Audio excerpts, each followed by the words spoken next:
नमस्कार। Weekly current affairs में आपका स्वागत है। मैं हूं रणवीर सिंह।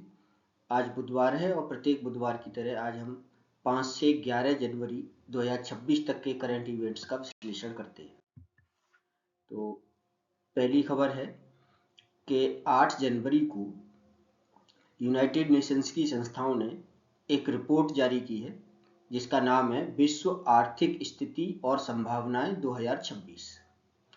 ये रिपोर्ट संयुक्त राष्ट्र संघ की संस्था DESA department of economic and social affairs और अंकटाड UNCTAD यानी United Nations conference on trade and development और 5 दूसरी क्षेत्रीय जो संस्थाएं हैं UN की, उन्होंने मिलकर के तैयार की है। इस रिपोर्ट में जो खास बात है वो ये बताई गई है कि विश्व की जो अर्थव्यवस्था है वो धीमी हो रही है, लेकिन उसका सैनिक खर्च बढ़ रहा है। तो निश्चित ही ये दुनिया के सामने चिंता का विषय है।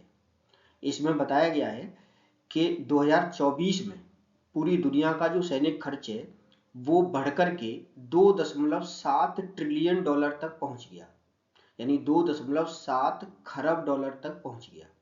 सॉरी, 27 खरब डॉलर अगर हिंदी में कहेंगे तो, और अंग्रेजी में कहेंगे तो 2.7 ट्रिलियन डॉलर तक पहुंच गया। जबकि अर्थव्यवस्था जो है वो 2.8% से धीमी होकर के 2.7% पर पहुंच गई। यानी संक्षेप में हम ये कह सकते हैं कि विश्व की अर्थव्यवस्था की जो वृद्धि दर है वो घट रही है और सैनिक खर्च बढ़ रहा है। तो निश्चित ही विश्व जो है वो असुरक्षा के मुहाने पर खड़ा हुआ है। दूसरी जो खबर है कि ओपेक प्लस देशों ने अपना जो तेल का उत्पादन है वो अपरिवर्तित रखा है, यानी कि ना तो उसमें वृद्धि की घोषणा की है ना ही कमी की घोषणा की है। तो पहले तो जान लेते हैं ओपेक क्या है, फिर ओपेक प्लस क्या है। ओपेक है organisation of petroleum exporting countries, यानी कि पेट्रोलियम एक्सपोर्ट करने वाले जो प्रमुख देश हैं, उन्होंने 1960 में 1960 में एक संगठन बनाया था जिसका नाम दिया था ओपेक। और शुरुआत में इसमें इराक, ईरान, कुवैत, सऊदी अरब और वेनेजुएला शामिल थे, लेकिन अब इस समय इनके सदस्यों की संख्या 12 है। और फिर 2016 में इसमें दूसरे जो पेट्रोलियम उत्पादक देश थे, रूस सहित 9 और देश जुड़ गए, तो उसको मिलाकर के अब इसको कहते हैं ओपेक प्लस कंट्रीज। तो ओपेक प्लस कंट्रीज में ओपेक देश प्लस 9, यानी कि दूसरे जो उत्पादक देश हैं जो शुरू में ओपेक में नहीं शामिल थे, उन्होंने मिल करके कर लिया। और इसका जो हेडक्वार्टर है वो वियना में है, ऑस्ट्रिया की राजधानी वियना में इसका हेडक्वार्टर है। तो ये क्या करते हैं, ये सदस्य देशों की जो पेट्रोलियम नीतियां होती हैं उनमें कोऑर्डिनेशन करते हैं और तेल के बाजार में तेल की कीमतों को स्थिर बनाए रखने में मतलब निर्णय लेते हैं, यानी कि कितना उत्पादन कब करना है।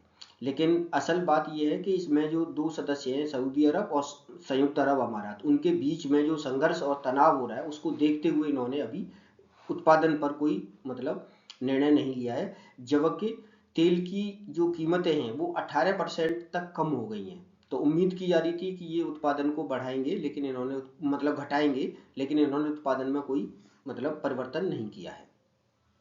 अगला, अंतर्राष्ट्रीय निकायों से अमेरिका ने 66 जो अंतर्राष्ट्रीय संगठन है उनसे बाहर निकलने की घोषणा अमेरिका ने कर दी है। इन 66 जो अंतर्राष्ट्रीय संगठन हैं उनसे बाहर निकलने के लिए अमेरिका का तर्क ये है कि ये संगठन अमेरिका के हितों के विरुद्ध काम कर रहे हैं। तो इन 66 में 3 संगठन ज्यादा महत्वपूर्ण हैं। पहला संगठन है IPCC, यानी कि जलवायु परिवर्तन पर अंतर सरकारी पैनल, यानी inter governmental panel on climate change. ये दुनिया भर में जो जलवायु परिवर्तन हो रहा है उस पर नजर रखता है, अध्ययन करता है और जलवायु परिवर्तन के कारणों को विभिन्न सरकारों के साथ शेयर करता है और उनसे उम्मीद करता है कि वो नीतियां बना करके उन कारणों को दूर करें जिससे कि विश्व में जलवायु परिवर्तन ना हो, विश्व के तापमान में वृद्धि ना हो, इसके लिए काम करता है। तो इससे अमेरिका ने अपने आप को बाहर कर लिया है। दूसरा प्रमुख संरक्षण है IUCN, यानी प्रकृति संरक्षण के लिए एक अंतर्राष्ट्रीय संघ है, international union for conservation of nature and natural resource करके है। ये दुनिया भर में जो विलुप्त प्राय जीव जातियां हैं उन पर नजर रखता है और उनके लिए एक रेड डाटा बुक तैयार करता है जिसमें बताया जाता है कि कौन सी जातियां खतरे पर हैं और कौन सी विलुप्त होने के कगार पर है और फिर सरकारों से उम्मीद करता है कि सरकारें नीतियां तैयार करके उन जातियों को बचाएंगी और विलुप्त होने से रोकेंगी। तीसरा इसी कड़ी में प्रमुख संगठन है भारत में जिसका मुख्यालय है अंतर्राष्ट्रीय सौर गठबंधन, इंटरनेशनल सोलर अलायंस। ये 2016 में स्थापित हुआ और इसका भारत में गुड़गांव में हेड ऑफिस है। इसका उद्देश्य है कि सौर ऊर्जा को विश्व में बढ़ावा देना, जिससे कि जलवायु परिवर्तन की गति को धीमा किया जा सके। और ये फ्रांस और भारत ने मिलकर के स्थापित किया था, हालांकि ये संयुक्त राष्ट्र के तत्वावधान में ही है और अब तक इसमें 100 से अधिक देश मतलब इसके सदस्य बन चुके हैं। तो अमेरिका ने इसको वापस कर ली, मतलब इससे वापस हो गया है। तो इसका फर्क क्या पड़ेगा? इसका फर्क ये पड़ेगा कि अमेरिका के ना होने से इन संगठनों को फंड जुटाने में परेशानी महसूस होगी और फंड ना मिल पाने की वजह से ये जो संगठन है अपने जो घोषित उद्देश्य है काम करने के, उनमें बेहतर तरीके से काम नहीं कर पाएंगे। दूसरा, अमेरिका ने एक नया सिद्धांत प्रस्तुत किया है जिसे नाम दिया जा रहा है डोनरो सिद्धांत। डोनाल्ड ट्रंप के नाम पर ये डोनरो सिद्धांत है और इसमें पश्चिमी जो गोलार्ध है दुनिया का, जिसमें मुख्य रूप से उत्तरी अमेरिका और दक्षिणी अमेरिका महाद्वीप आते हैं, उसमें एक तरह से गार्जियनशिप की बात करिए, संरक्षकता की बात करिए कि इसके हम संरक्षक हैं। यानी संक्षेप में कहें तो अमेरिका का कहना यह है कि पश्चिमी गोलार्ध का संरक्षक अमेरिका है और इसमें दुनिया की किसी भी शक्ति को हस्तक्षेप करने की आवश्यकता नहीं है। और ये शब्द जो आया है ये 3 जनवरी 2026 को वेनेजुएला पर अमेरिका ने जो ऑपरेशन किया था, ऑपरेशन जिसके माध्यम से वहाँ के राष्ट्रपति निकोलस मादुरो को गिरफ्तार करके और अमेरिका ले आया गया था, तब ये शब्द आया है। हालांकि इसकी शुरुआत 19वीं सदी में मोनरो सिद्धांत एक दिया था राष्ट्रपति मोनरो ने, जो कि 2 दिसंबर 1823 को दिया था। इसमें राष्ट्रपति मोनरो ने कहा था कि पश्चिमी गोलार्ध, ये देखिए यहाँ पे इसको मैप में थोड़ा दिखाया गया है, जिसमें मैं कह रहा था कि उत्तरी अमेरिका और दक्षिणी अमेरिका दोनों मतलब महाद्वीप शामिल है। तो उसमें कहा था कि दूसरे मतलब पश्चिमी गोलार्ध में विश्व की किसी भी शक्ति को और खासतौर से उस समय पर यूरोपीय शक्ति को हस्तक्षेप करने की आवश्यकता नहीं है। और इस सिद्धांत का जो उद्देश्य था वो ये था कि गैर उपनिवेशीकरण करना। यानी आपको मालूम है कि यूरोप के देशों ने दुनिया के ज्यादातर देशों में उपनिवेश स्थापित कर रखे थे, ज्यादातर देशों में उन्होंने अपना अधिकार कर रखा था, उसको उपनिवेशवाद कहते हैं, कॉलोनियलिज्म कहते हैं। तो भविष्य में अमेरिकी महाद्वीप में यूरोपीय औपनिवेशिक देश जो है विस्तार ना करें, इसके लिए मतलब इसको घोषित किया गया था।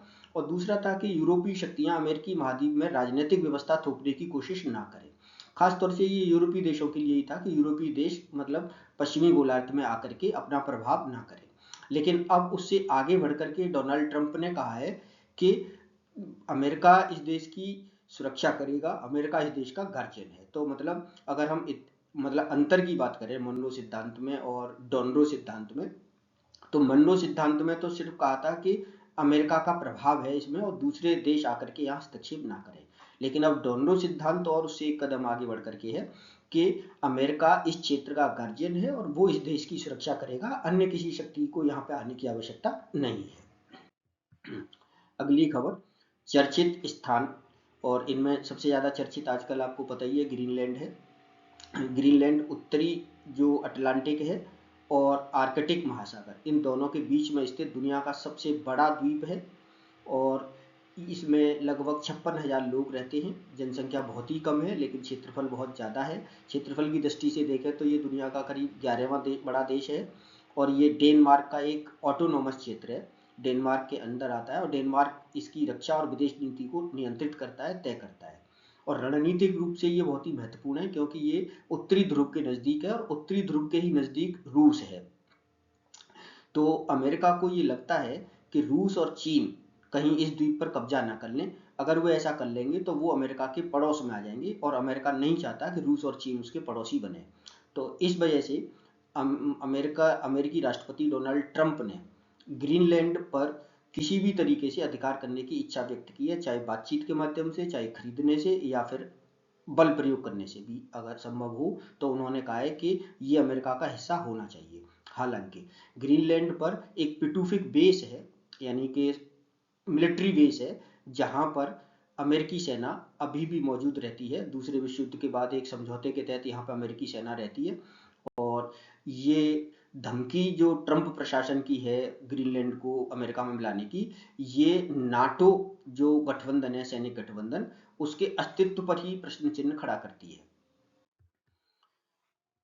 अगली खबर है कि वैज्ञानिकों ने कुछ ऐसे तारे खोजे हैं जो कि बिना सुपरनोवा विस्फोट के ही ब्लैक होल में बदल रहे हैं। तो इनको गायब होते हुए तारे या वेनिशिंग स्टार्स का नाम दिया गया है। सबसे पहले जान लें कि जो तारे होते हैं, स्टार होते हैं, जब उन पर उनका जो ईंधन खर्च हो जाता है, यानी कि जो फ्यूल है उनका, जिसके कारण वो चमकते हैं, वो जब धीरे धीरे खत्म होने लगता है तो एक स्थिति में आकर के उनमें विस्फोट होता है जिसको हम सुपरनोवा विस्फोट कहते हैं। और उसके बाद फिर वो तारे फीके पड़ जाते हैं, प्रकाश उनका धुंधला हो जाता है और धीरे धीरे करके वो कोलैप्स कर जाते हैं और ब्लैक होल में बदल जाते हैं। तो ये अब तक जो घटनाएं होती थी उनको इस तरीके से मतलब हम समझ पाते थे। लेकिन अभी कुछ दिनों में वैज्ञानिकों ने कुछ ऐसे तारे भी खोजे हैं जो खामोशी से ब्लैक होल में बदल रहे हैं, यानी कि वो उनमें सुपरनोवा विस्फोट नहीं हो रहा। तो इन मामलों में देखा गया कि तारे सीधे ही एक ब्लैक होल में कोलैप्स हो जा रहे हैं और खुद को पूरी तरह से निगल ले रहे हैं वो। तो इस घटना से इस भविष्यवाणी की पुष्टि करती है कि कुछ तारे चुपचाप मर जाते हैं, लगभग अदृश्य रूप से ब्लैक होल में बदल जाते हैं। तो ये गुरुत्वाकर्षण बल का एक नाटकीय कार्य है जो अभी तक समझ से परे है। तो इनको हम गायब होते हुए तारे की संज्ञा दे रहे हैं। अभी आपने चर्चा में ग्रोक एआई के बारे में सुना होगा। भारत सरकार ने इसको मतलब जो इसकी कंपनी है एक्स, जिसका पुराना नाम ट्विटर है, और जो एलन मस्क की कंपनी है, माइक्रो ब्लॉगिंग साइट है, ट्विटर का ही नाम बदल करके एक्स हो गया, आप जानते हैं। उसके साथ में एक एआई फीचर यानी कि आर्टिफिशियल इंटेलिजेंस जिसका नाम ग्रोक है, उसको जोड़ दिया गया है, एकीकृत कर दिया गया है। एक चैटबॉट है जो कि मतलब आप सवालों के जवाब देता है और वो तस्वीरें भी बना सकता है, यानी इमेज बना सकता है और भी बहुत सारे काम कर सकता है। तो जो एक्स को प्लेटफॉर्म को यूज करने वाले लोग थे वो इस ग्रोक एआई की सहायता से महिलाओं की मतलब आपत्तिजनक तस्वीरें बनाते थे और उनको इस पर एक्स पर पोस्ट करते थे। तो भारत सरकार ने एक्स को इस पर चेतावनी दी और इन तस्वीरों को हटाने के लिए बोला, जिसके लिए सूचना प्रौद्योगिकी अधिनियम 2000 के तहत मतलब जवाबदेही की मांग की गई थी। तो अभी भारत सरकार की मांग को मानते हुए एक्स ने इस फीचर को हटा दिया है और मतलब कहा है कि एक्स पर जो ग्रोक एआई है उसके माध्यम से जो तस्वीरें बनाई जाती हैं आपत्तिजनक, उन पर उसी तरह से कार्रवाई होनी चाहिए जैसी कि एक्स पर तस्वीर पोस्ट करने के लिए होती है। और उसने भारत सरकार की मांग को मानते हुए हटा दिया है। तो इस तरह से मतलब जो एक खतरा था महिलाओं की अस्मिता पर, वो फिलहाल टल गया है। अगली खबर है साइंस की ही कि क्वांटम फिजिक्स की दुनिया में एक मतलब नई खोज हुई है जिसे RDSNS कह रहे हैं। RDSNS का पूरा नाम है Raman driven spin noise spectroscopy, यानी कि परमाणुओं को महसूस करने के लिए ये एक तरीका है जिससे कि परमाणु जो कंपन करते हैं, परमाणुओं की जो मतलब क्रियाएं होती हैं जिनके आधार पर क्वांटम फिजिक्स टिकी हुई है और जिसके आधार पर क्वांटम कंप्यूटर भी भविष्य के लिए विकसित हो रहे हैं, तो उनमें एक नई तकनीक का पता चला है कि मतलब इनकी जो भूमिका है परमाणुओं की, उसको हम ठंडे परमाणुओं के घनत्व के माध्यम से भी वास्तविक समय में मापने में सक्षम हो सकते हैं। यानी अभी तक जो प्रक्रिया इसमें लाई जाती है, काम में लाई जाती है क्वांटम मतलब फिजिक्स के अंतर्गत, उसमें जो परमाणु हैं उनकी गति को मापने के लिए उनको तापमान देना आवश्यक होता है, उनको गर्म करना आवश्यक होता है। लेकिन इस तकनीक के माध्यम से, ये स्पेक्ट्रोस्कोपी है, स्पेक्ट्रोस्कोपी का मतलब होता है कि विजुअलाइज करना किसी चीज को, प्रकाश के माध्यम से विजुअलाइज करना। तो इसमें बिना तापमान में वृद्धि किए हुए ही वैज्ञानिक जो है परमाणुओं की मतलब जो तरीका है, परमाणुओं की स्पिन का तरीका है, परमाणुओं की गति का तरीका है, उसको माप सकते हैं। तो एक तरह से हम कह सकते हैं कि RDSNS एक गैर आक्रामक तकनीक है जो वैज्ञानिकों को क्वांटम अनुप्रयोगों के लिए परमाणु के घनत्व को सटीक रूप से मापने की अनुमति देती है। एक ऐसी तकनीक है ये। अगली खबर है विज्ञान से ही जुड़ी हुई कि जो यूरोप और अमेरिका की जो एजेंसियां हैं जो कि मंगल ग्रह पर सैंपल लाने के लिए काम कर रही थी, मंगल ग्रह के मिट्टी के नमूने ला करके और धरती पर उनके विश्लेषण के क्षेत्र में काम कर रही थी, जिसके लिए एक मिशन शुरू किया गया था जिसका नाम था मार्स सैंपल रिटर्न मिशन। अब इसको रद्द कर दिया गया है फिलहाल, और कारण बताया गया है कि मतलब ट्रंप ने, राष्ट्रपति ट्रंप जो अमेरिका के हैं, उन्होंने नासा के बजट में कटौती कर दी है, इसलिए अब इसको आगे जारी रखना नासा के लिए और यूरोपीय एजेंसियों के लिए संभव नहीं हो रहा। तो हम संक्षेप में कह सकते हैं कि जो मार्स ग्रह यानी कि मंगल ग्रह से सैंपल लाने के लिए जो मार्स सैंपल रिटर्न मिशन था अब वो रद्द हो गया है। फिलहाल अब वो नमूने लेकर के वापस पृथ्वी पर नहीं आएगा। दूसरा है फॉरेंसिक साइंस में एक इनोवेशन हुआ है और इसमें लोगों की पहचान के लिए अन्य जो तरीके अपनाए जाते थे उनमें से उनकी चाल को भी पहचानना आसान हुआ है। चाल यानी चलने का तरीका, जिसे कि चाल विश्लेषण या गेट विश्लेषण कह रहे हैं। इसमें व्यक्तियों की पहचान करने के लिए चलने के तरीके को एक व्यवस्थित अध्ययन के तौर पर देखा जा रहा है और इसमें CCTV फुटेज या पैरों के निशान के माध्यम से एक अद्वितीय यानी कि एक मतलब एक्स्ट्रा ऑर्डिनरी विचलन की पहचान करके आपराधिक जांच में मतलब सहायता मिलेगी, क्योंकि कई बार होता है कि CCTV कैमरे में पहचान नहीं हो पाती अपराधी की या व्यक्ति की, तो उसको उसकी चाल के माध्यम से पहचाना जाए। तो इसको फॉरेंसिक साइंस में एक इनोवेशन के तौर पर प्रयोग किया जा रहा है। अगली खबर है कि गोल्ड ETF जो है उसमें लोगों का रुझान बढ़ रहा है, यानी कि गोल्ड आधारित जो मतलब बॉन्ड हैं उनमें जो ट्रेडिंग है वो बढ़ रही है और इसका कारण है दुनिया भर की मुद्राओं की जो असुरक्षा है, उनमें जो असुरक्षा की भावना मुद्राओं की कीमतों में है, तो लोग सोने में ज़्यादा निवेश कर रहे हैं और गोल्ड एक्सचेंज जो ट्रेडेड फंड है जिन्हें ETF कहते हैं शॉर्ट में, दिसंबर में 200% से अधिक वृद्धि हुई है उनमें निवेश की। और इसका कारण जो है मैंने बताया, एक तो वही कि आर्थिक अनिश्चितता, मुद्राओं की अस्थिरता और बैंकों में कम वास्तविक ब्याज दरों की अपेक्षा सोना जो है, सोने में निवेश अपेक्षाकृत अधिक सुरक्षित है और ETF के माध्यम से बिना भौतिक रूप से फिजिकल सोना खरीदे हुए इन पर आधारित बॉन्ड खरीदे जा सकते हैं। तो घरेलू जो सोने की कीमतों में तेज वृद्धि ने भी इसमें निवेशकों को आकर्षित किया है, तो इस तरह से इनमें विश्वास बढ़ा है। तो गोल्ड ETF जो है वो निवेश का एक सुरक्षित साधन बन रहा है।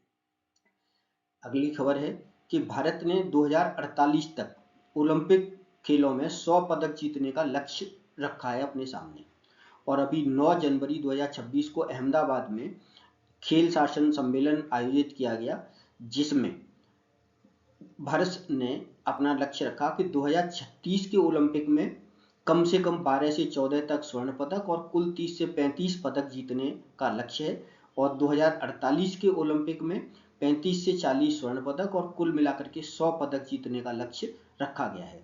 और इसके लिए राष्ट्रीय खेल अधिनियम NSGA यानी नेशनल स्पोर्ट्स गवर्नेंस एक्ट 1 जनवरी 2026 से प्रभावी हो गया है और जो कि खेल निकायों के लिए एक शासकीय ढांचा का काम करेगा और इसमें कम से कम 2 नामी खिलाड़ी और कम से कम 4 महिलाएं अनिवार्य रूप से इसमें शामिल होंगी और किसी भी प्रकार के विवाद के लिए राष्ट्रीय खेल न्यायाधिकरण का गठन किया जाएगा जो विवादों को त्वरित गति से सुलझाएगा। अगला है कि आंतरिक सुरक्षा को सुदृढ़ करने के लिए एक पोर्टल या एक प्लेटफॉर्म NIDMS यानी कि national IED data management system, IED यानी कि एक्सप्लोसिव जो डिवाइस होती हैं उनकी पहचान के लिए, यानी कि जो विस्फोटक पदार्थ होते हैं उनमें विस्फोट करने के लिए डिवाइस प्रयोग की जाती है, इसे IED कहते हैं, एक्सप्लोसिव डिवाइस कहते हैं। इसकी पहचान के लिए एक प्लेटफॉर्म तैयार किया गया है जिसका नाम है national IED data management system. इसके माध्यम से देश भर में कहीं भी IED की घटनाएं होंगी उनको एक इंटीग्रेटेड प्लेटफॉर्म मिलेगा, एक केंद्रीकृत राष्ट्रीय मंच मिलेगा, वहां पर उनको दर्ज किया जाएगा और एक क्लिक के माध्यम से उनकी पूरी कुंडली खंगाली जा सकेगी। तो ये एनएसजी के तत्वावधान में विकसित किया गया है और अभी केंद्रीय गृह मंत्री अमित शाह ने इसका उद्घाटन किया था पिछले दिनों। इसका उद्देश्य वही है कि डेटा संग्रह, विश्लेषण और प्रसार के माध्यम से आईईडी विस्फोट में रोकथाम और उसकी जांच और प्रतिक्रिया तंत्र को बढ़ावा देना। तो इस तरह से ये एक प्लेटफॉर्म विकसित किया गया जिसमें विस्फोटकों की जांच और उनकी पहचान करना आसान होगा। अगली खबर है कि सुप्रीम कोर्ट ने अभी पिछले दिनों अनलॉफुल एक्टिविटीज प्रिवेंशन एक्ट यानी यूएपीए के अंतर्गत एक विस्तृत व्याख्या को स्वीकार किया।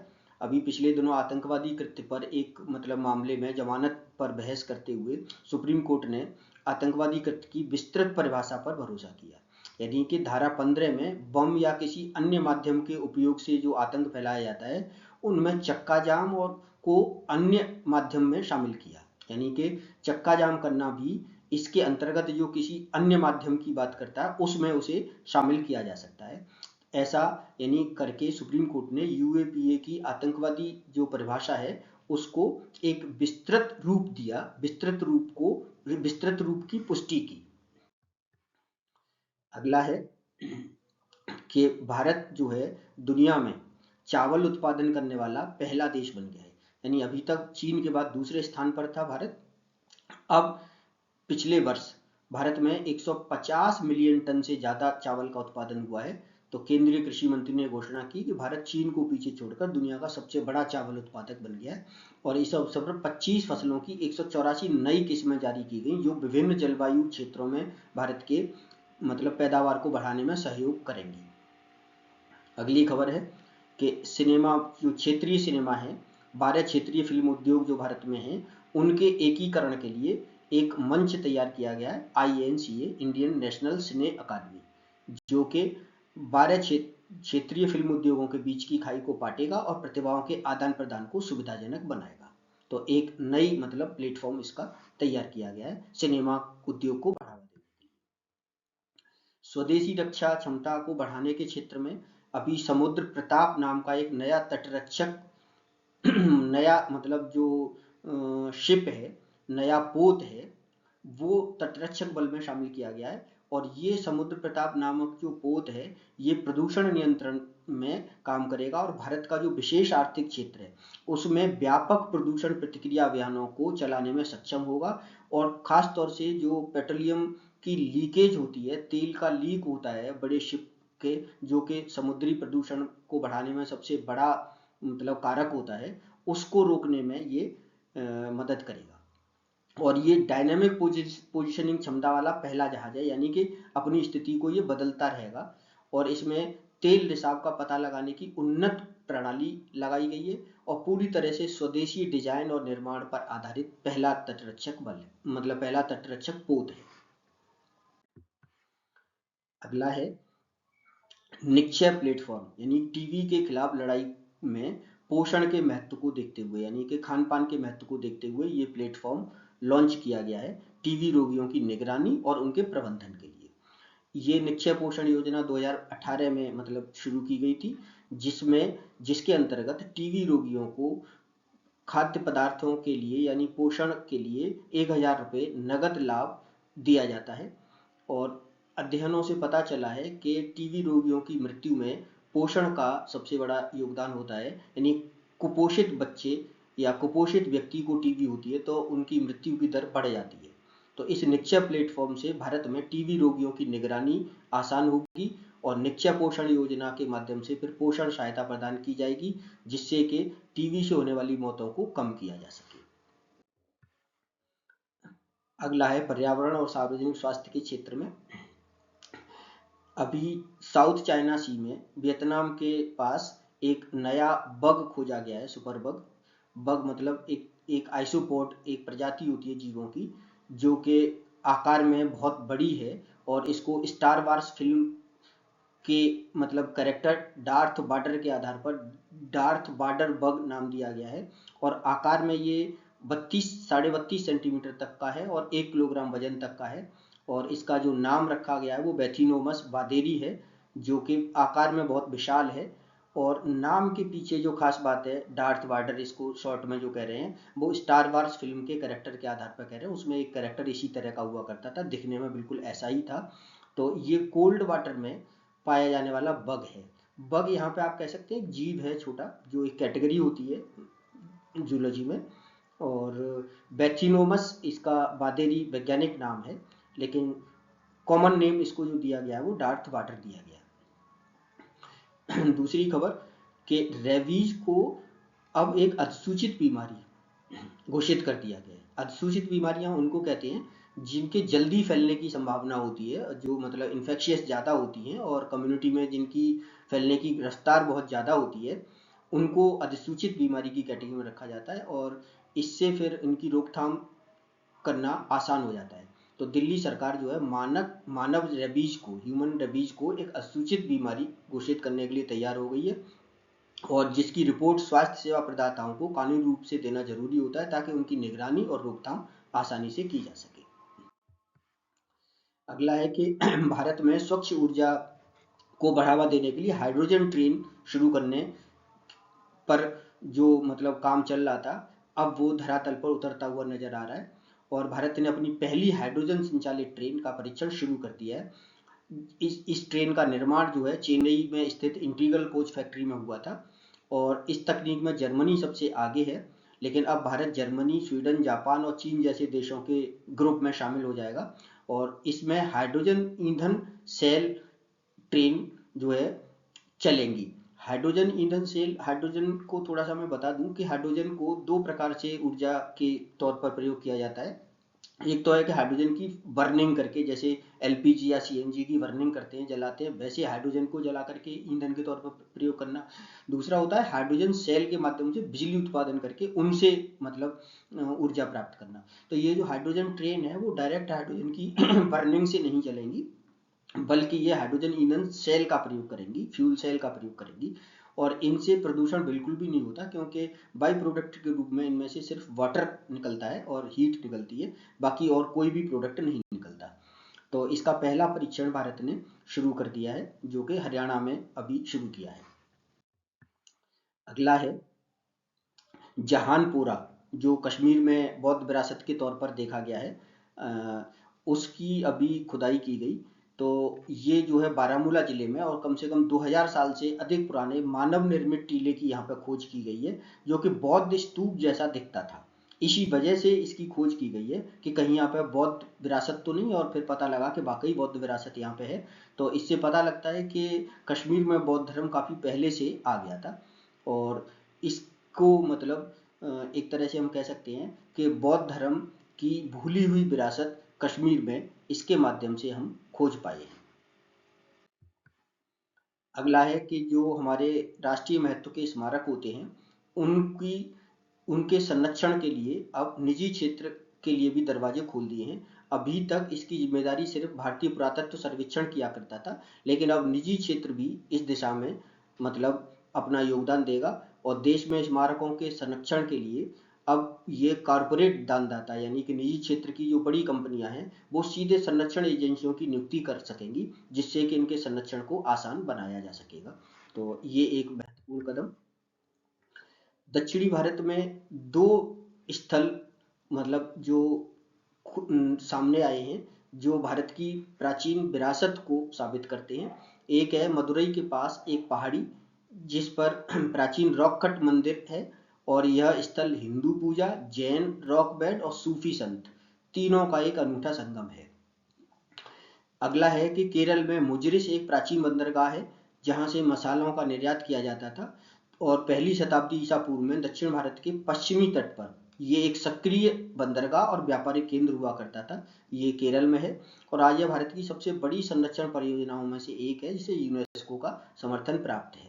यहाँ से मसालों का निर्यात ज़्यादा होता था, इसलिए इसे प्राचीन स्पाइस रूट भी कहा जाता है, मसाला रूट भी कहा जाता है। और अंतिम खबर के रूप में चर्चित व्यक्ति माधव गाडगिल, जिनका जन्म 1942 में हुआ और अभी 2026 में इनका निधन हो गया 7 जनवरी को।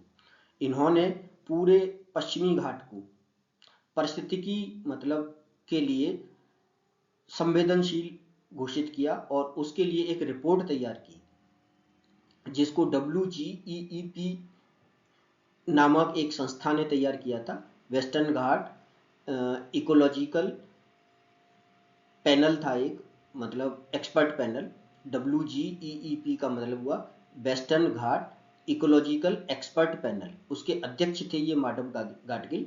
तो इन्होंने पूरे पश्चिमी घाट को एक पारिस्थितिकी रूप से संवेदनशील क्षेत्र के रूप में नामित किया था। हालांकि सरकारों ने इसको नहीं माना और फिर इसके प्रतिक्रिया के तौर पर सरकारों ने एक कस्तूरी रंगन पैनल गठित किया था, जिसने फिर काफी छोटे क्षेत्र को संवेदनशील क्षेत्र माना। तो ये काफी भारत के प्रसिद्ध पर्यावरणविद रहे, जिन्होंने लंबे क्षेत्र तक पर्यावरण के मतलब क्षेत्र में काम करते हुए ऐसी रिपोर्ट प्रकाशित की जिन पर काम करना सरकारों के लिए बाध्य हुआ और उसके माध्यम से पर्यावरण को काफी लाभ भी हुआ इनकी रिपोर्टों के आधार पर। तो कह सकते हैं कि एक प्रसिद्ध पर्यावरणविद को हमने अभी रिसेंटली खो दिया। तो आज के लिए इतना ही। आपसे निवेदन है कि आप चैनल को सब्सक्राइब कीजिए, लाइक कीजिए और बेल आइकन को प्रेस कीजिए, जिससे कि इसी तरह के वीडियो आपको प्रत्येक बुधवार को मिलते रहें। धन्यवाद।